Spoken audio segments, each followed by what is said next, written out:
বিসমিল্লাহি আসসালাতু ওয়াসসালামু আলা রাসূলিল্লাহি ওয়া আলা আলিহি ওয়া আসহাবিহি আজমাইন। রব্বিশরাহ লি সাদরি ওয়া ইয়াসসির লি আমরি ওয়াহলুল উকদাতাম মিন লিসানি ইয়াফকাহু কওলি। রব্বি জিদনি ইলমা।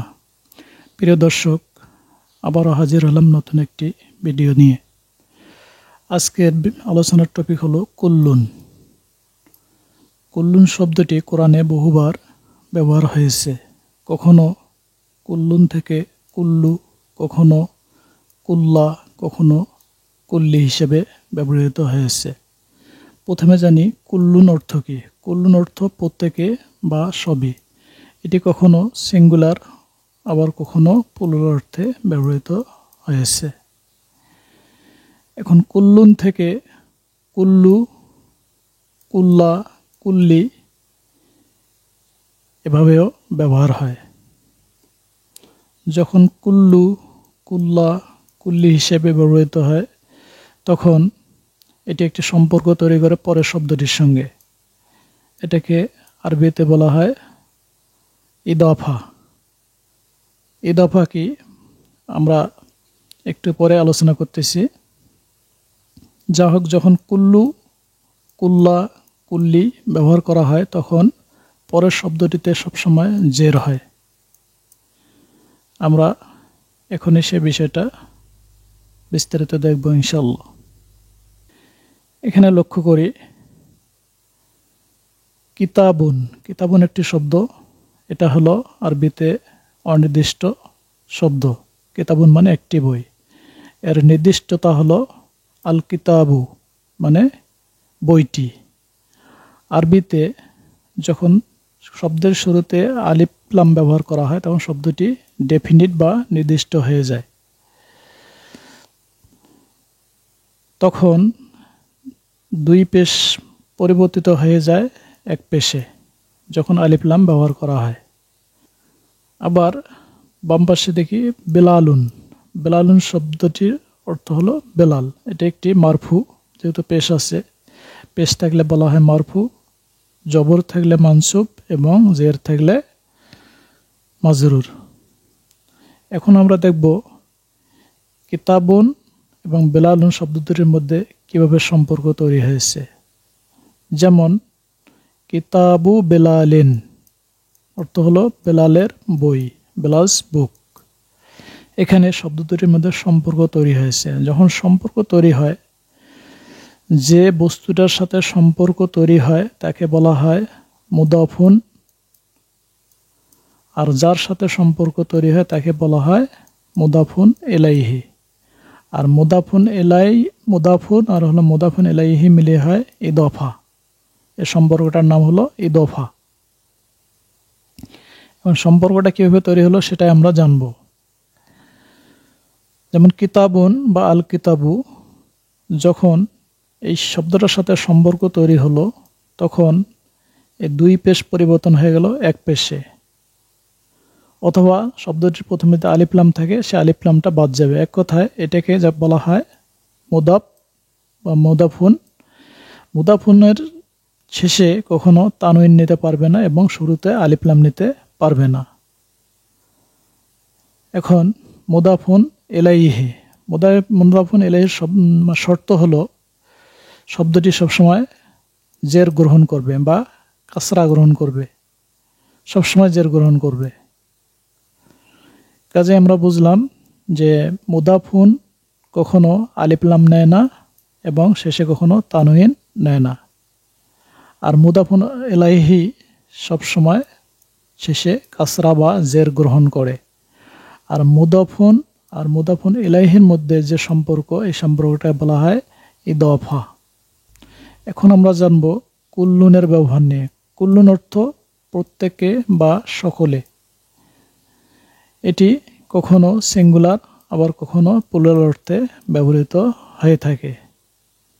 যখন কুল্লুন সিঙ্গুলার অর্থে ব্যবহৃত হয় তখন একটা উদাহরণ আমরা দেখি। পুরুষের ক্ষেত্রে তখন বিষয়টি এরকম, যেমন কুল্লুন মুসলিমুন, প্রত্যেকে মুসলিম। এখানে কুল্লুন শব্দটিও সিঙ্গুলার মুসলিমুন শব্দটিও সিঙ্গুলার। কাজে কুল্লুন হলো সাবজেক্ট আর মুসলিমুন হলো প্রেডিকেট। আরবিতে সাবজেক্টকে বলা হয় মুবতাদা আর প্রেডিকেটকে বলা হয় খবর। প্রেডিকেট যদি সিঙ্গুলার হয়, খবরও সিঙ্গুলার হবে। মহিলার ক্ষেত্রে উদাহরণটি দেখি। কুল্লুন মুসলিমাতুন, প্রত্যেকে মুসলিম, এক কথায় মহিলা মুসলিম। নারীবাচক শব্দে আরবিতে শেষে একটি গোলতা যুক্ত হয়। এটি নারীবাচক শব্দ চেনার একটি উপায়। এখন আমরা দেখব কুল্লুন শব্দটি যখন প্লুরাল হিসেবে ব্যবহৃত হয় তখন এর অর্থ হলো সকলে। পুরুষের ক্ষেত্রে উদাহরণ হলো কুল্লুন মুসলিমুন, মুসলিমুন বা মুসলিমুনা, সকলে মুসলিম। পুরুষবাচক শব্দে বহুবচন করার সময় শব্দের শেষে উনা যুক্ত হয়, উনা যুক্ত হয়। আর মহিলাবাচক শব্দে তারপরে মহিলার ক্ষেত্রে কুল্লুন মুসলিমাতুন, সকলে মুসলিম, অর্থাৎ মহিলা মুসলিম। নারীবাচক শব্দে গোলতাটা উঠে গিয়ে একটা খালি আলিফ বসে এবং শেষে লম্বাতা হয়, ফলে শব্দটি বহুবচনে রূপান্তরিত হয়। এখন আমরা দেখব কুল্লুন থেকে কুল্লু কিভাবে হয়। যখন কুল্লুন এবং এর পরবর্তী শব্দের মধ্যে সম্পর্ক তৈরি হয় তখন কুল্লুন থেকে হয়ে যায় কুল্লু এবং এটি সাবজেক্ট হিসেবে পরিগণিত হয়। এটি মারফু অর্থাৎ সাবজেক্ট হিসেবে পরিগণিত হয়। যেমন কুল্লু নাফসিন, কুল্লু শব্দটির সাথে পরের একটি শব্দ অবশ্যই যুক্ত হবে এবং সেটি জের যুক্ত হবে। যেহেতু আমরা জেনেছি যে মুদাফ কখনো তানউইন নেয় না, এই কারণে এখানে দুই পেশ থেকে হয়ে গেল এক পেশ এবং পরের শব্দটিতে জের যুক্ত হলো, ফলে শব্দ দুটির মধ্যে মুদাফুন ইলাইহি মিলে ইদাফা গঠন করলো। কুল্লু নাফসিন যায়িকাতুল মউত, প্রত্যেক প্রাণী মৃত্যুর স্বাদ গ্রহণ করবে। নিচে সূরা রেফারেন্স নাম্বার দেওয়া হয়েছে। এবারে আমরা দেখব কুল্লুন থেকে কুল্লা কিভাবে হলো। যখন কুল্লুন শব্দটি অবজেক্টে রূপান্তরিত হলো তখন কুল্লুন থেকে কুল্লা হয়ে গেল, এক কথা জবর গ্রহণ করলো। আর পরের শব্দটিতে সবসময় জের গ্রহণ করবে। এখানে পেশ, জবর বা জের যাই থাকুক না কেন, পরের শব্দটি জের গ্রহণ করবে, অর্থাৎ মুদাফুন আর মুদাফুন ইলাইহি তৈরি হয়ে ইদাফা গঠন করবে। আল্লাহু লা ইউহিব্বু কুল্লা কুফফারিন আসিম, আল্লাহ অতি কুফরকারী পাপীকে ভালোবাসেন না।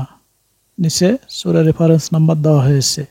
কাজেই যখন কুল্লুন শব্দটি অবজেক্ট হবে তখন কুল্লাতে পরিণত হবে এবং পরের শব্দটির সাথে পরের শব্দটি জের গ্রহণ করবে এবং শব্দ দুইটি মুদাফুন ইলাইহি হিসাবে ইদাফা গঠন করবে। এবারে আমরা দেখব কুল্লুন থেকে কিভাবে কুল্লি হয়ে গেল। যখন এই কুল্লুন শব্দটি এর আগের শব্দের সাথে সম্পর্কিত হবে, অর্থাৎ আগের শব্দে যখন হারফুল জার থাকবে, হারফুল জার মানে যে শব্দগুলা বসলে পরের শব্দটিতে জের প্রদান করা হয়, যেমন আলা, মিন, ফি ইত্যাদি। এখানে আলা হলো একটি হারফুন জার, যার কারণে এখানে কুল্লুন হয়ে গেল কুল্লি এবং এটা মুদাফুন হওয়ার কারণে এখানে তানউইনটি উঠে গেল, দুই জেরের জায়গায় এক জের গ্রহণ করলো এবং পরের শব্দটি মুদাফুন ইলাইহি হওয়ার কারণে এখানে সবসময় একটি জের হয়েছে, ফলে মুদাফুন আর মুদাফুন ইলাইহি মিলে ইদাফা গঠন করেছে। ইন্নাল্লাহা আলা কুল্লি শাইইন কদির, নিশ্চয়ই আল্লাহ সবকিছুর উপর ক্ষমতাবান। নিচে রেফারেন্স নাম্বার দেওয়া হয়েছে। কাজে আমরা বুঝলাম যখন কুল্লু সাবজেক্ট হয় তখন কুল্লু হয় এবং পরের শব্দটির সাথে জের গ্রহণ করে। যখন অবজেক্ট হয় তখন কুল্লা হয়, তখন তারপরে পরের শব্দটির সাথে জের গ্রহণ করে। আর যখন কুল্লি হয় তখনও পরের শব্দটির সাথে জের গ্রহণ করে। আশা করি বিষয়টি বুঝতে পেরেছেন।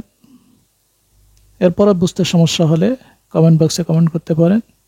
আল্লাহ আপনাদের কল্যাণ করুক। আমার এবং আমার পরিবারের জন্য দোয়া করবেন। আল্লাহ হাফেজ।